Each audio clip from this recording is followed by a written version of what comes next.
Dalam beberapa waktu terakhir, perhatian dunia kembali tertuju pada Moskow setelah Rusia memperkenalkan proyek pembom siluman generasi terbaru yang dikenal dengan nama Pak-Da. Pesawat ini disebut sebagai lompatan besar dalam modernisasi kekuatan udara strategis Rusia dan digadang-gadang mampu menyaingi bahkan melampaui kemampuan pembom siluman barat. Kemunculan Pak-Da memicu spekulasi luas di kalangan analis pertahanan karena dinilai dapat mengubah keseimbangan kekuatan global, terutama di tengah meningkatnya ketegangan geopolitik antara Rusia dan negara-negara barat.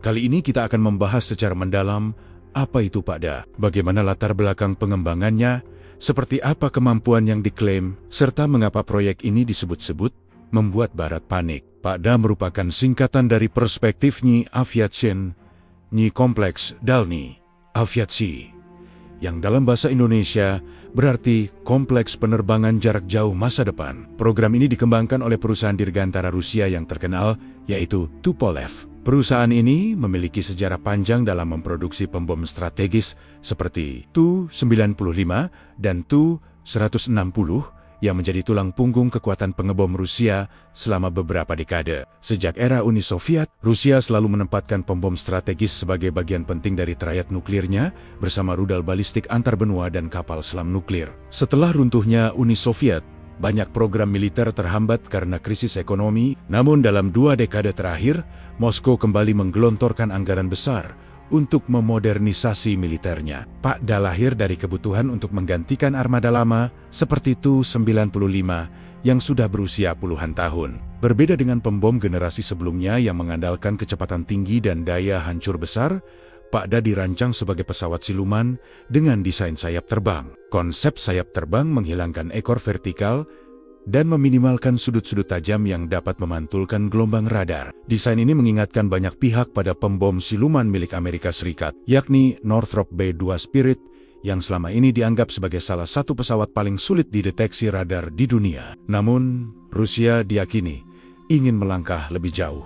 Beberapa laporan menyebut Pak-Da akan memiliki jangkauan antar benua tanpa perlu pengisian bahan bakar di udara. Selain itu, pesawat ini dikabarkan mampu membawa berbagai jenis persenjataan modern, termasuk rudal jelajah jarak jauh, berkemampuan nuklir maupun konvensional. Dengan kemampuan tersebut, Pak-Da berpotensi menyerang target di benua lain tanpa harus memasuki wilayah pertahanan udara musuh secara langsung. Di sisi barat, Amerika Serikat sendiri sedang mengembangkan pembom siluman generasi baru bernama Northrop Grumman B-21 Raider. Program B-21 Raider dirancang untuk menggantikan sebagian armada B-2 Spirit dan B-1 Lancer. Kemunculan Pak-Da sering dibanding-bandingkan dengan B-21 karena keduanya sama-sama menekankan teknologi siluman, fleksibilitas misi, dan integrasi sistem tempur digital modern. Mengapa Barat disebut panik? Istilah panik mungkin terdengar dramatis, namun ada beberapa alasan mengapa proyek Pak-Da memicu kekhawatiran.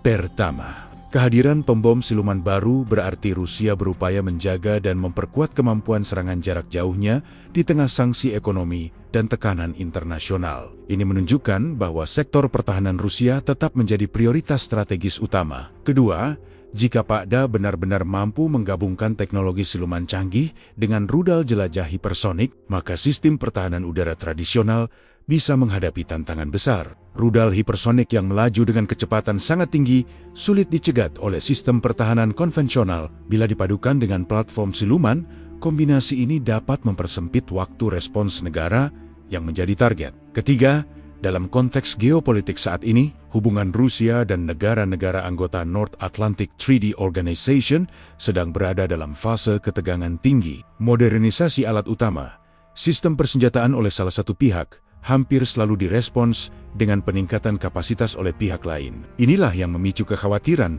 akan perlombaan senjata baru. Namun demikian, sejumlah analis menilai bahwa masih banyak tanda tanya seputar kesiapan operasional Pak-Da.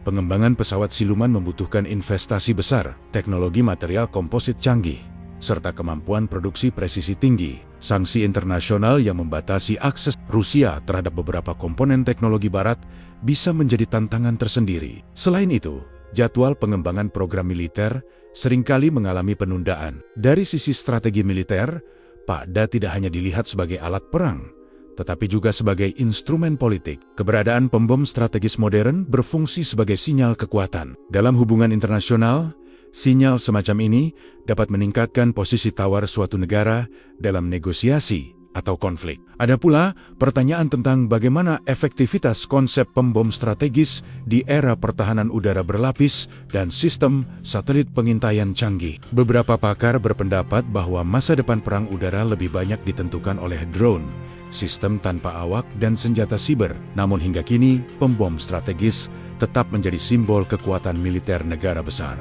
Jika dibandingkan dengan B-2 Spirit milik Amerika Serikat, Pak-Da diperkirakan memiliki filosofi penggunaan yang sedikit berbeda.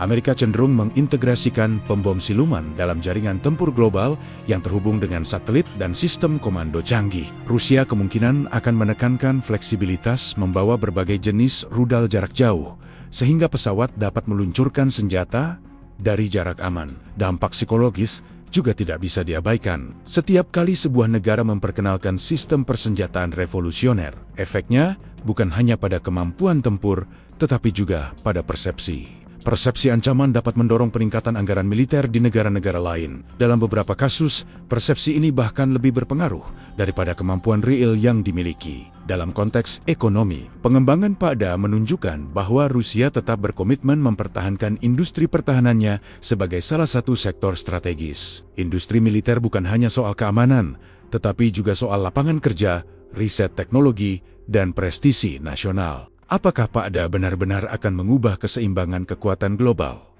Jawabannya masih belum pasti. Banyak faktor yang menentukan, mulai dari jumlah unit yang diproduksi, keandalan teknologi siluman, hingga kemampuan integrasi dengan sistem pertahanan lainnya. Sejarah menunjukkan bahwa tidak semua proyek ambisius berakhir sesuai rencana awal. Namun satu hal yang jelas, setiap pengumuman besar terkait persenjataan strategis selalu memicu reaksi berantai. Amerika Serikat dan sekutunya kemungkinan akan terus mempercepat pengembangan sistem deteksi radar generasi baru, rudal pencegat canggih, serta teknologi perang elektronik untuk mengimbangi potensi ancaman tersebut. Di sisi lain, sebagian kalangan menyerukan pentingnya diplomasi dan kontrol senjata. Dalam beberapa dekade terakhir, berbagai perjanjian pembatasan senjata nuklir telah membantu menekan risiko konflik besar. Modernisasi persenjataan tanpa diiringi dialog dapat meningkatkan risiko salah perhitungan. Akhirnya, kemunculan Pak-Da menjadi pengingat bahwa dunia masih berada dalam bayang-bayang persaingan kekuatan besar. Di era teknologi canggih,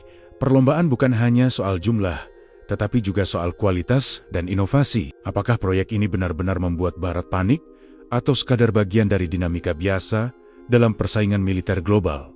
Waktu yang akan menjawabnya. Menurut kalian, apakah Pak-Da akan benar-benar mengubah peta kekuatan udara dunia? Apakah ini awal dari perlombaan senjata baru antara Rusia dan Barat?